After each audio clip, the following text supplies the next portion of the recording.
Método de preparación de láminas. Aplicación del medio de montaje. Mediante el gotero, aplicar el medio de montaje en el borde inferior del portaobjetos. Paso 2. Colocación del cubreobjeto. Aproximar la laminilla en un ángulo de 25 grados.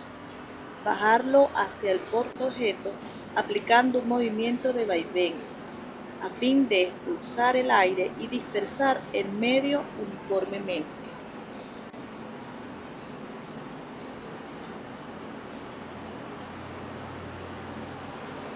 Secado del excedente. Apoyar los cantos sobre papel absorbente.